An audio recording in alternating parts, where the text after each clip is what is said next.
Le Parti démocrate italien, le parti que je dirige depuis mon retour à la politique active dans mon pays, l'Italie, est un parti profondément européiste.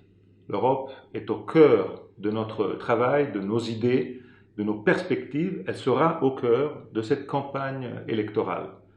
L'Europe a été toujours dans notre ADN parce que nous pensons que la coopération entre les pays et la possibilité d'avoir des solutions communes soit beaucoup mieux que donner des solutions simplement nationales ou nationalistes. On a fait ça pendant la pandémie avec Next Generation EU et l'argent qui est en train d'aider des pays qui ont été en difficulté à cause de la pandémie, comme l'Italie. Ça a été la même chose dans d'autres moments de l'histoire européenne. Ça va être ainsi aussi dans le futur. On a besoin d'une Europe forte. On a besoin d'une Europe de la santé, d'une Europe de la solidarité. Mais tout ça, on peut le faire seulement s'il n'y a pas de nationalisme à l'intérieur des pays européens. Si chaque pays cherche d'être avec les autres dans une approche de solidarité, sans droit de veto, sans l'unanimité, que les partis de droite et les gouvernements de droite, d'extrême droite dans notre Europe ont toujours voulu garder. Ce même droit de veto que Orban, ami et allié de la droite italienne, est en train de mettre chaque fois qu'il peut nuire à l'Europe, comme dans les sanctions contre la Russie, comme sur les questions migratoires. Les faits sont plus importants que les discours de campagne électorale et les faits disent qu'au Parlement européen, cette droite n'a jamais soutenu le Next Generation EU, n'a jamais soutenu la création d'une Europe de la santé et les choix de solidarité en faveur des pays en difficulté comme l'Italie.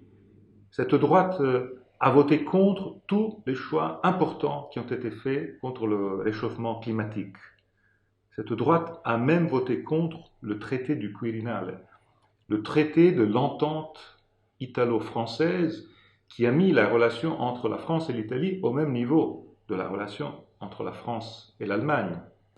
Eh bien, ce traité du Quirinal est très important pour rendre nos deux pays encore plus proches les uns des autres, pour être plus protagonistes en Europe. La droite italienne a voté contre. Et ça, c'est les faits. Et contre les faits, les discours de campagne électorale n'ont pas une capacité de les effacer, ont seulement la capacité de les rendre encore plus évidents. Fratelli d'Italia son aliados de Vox, el partido de extrema derecha española que ancla sus principales posiciones, ideas y valores en el franquismo que reivindica.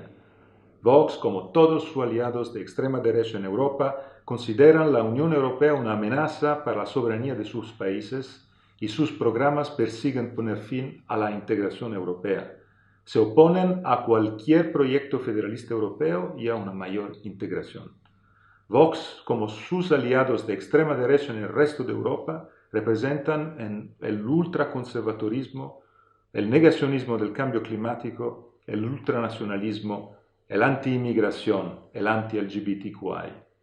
The Italian right already ran the country. Back in 2011, the last Berlusconi's government sent the country close to a bankruptcy.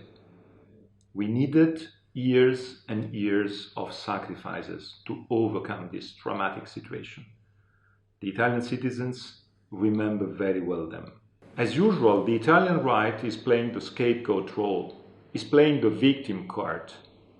Yesterday the fault was because of the international financial system or because of the establishment.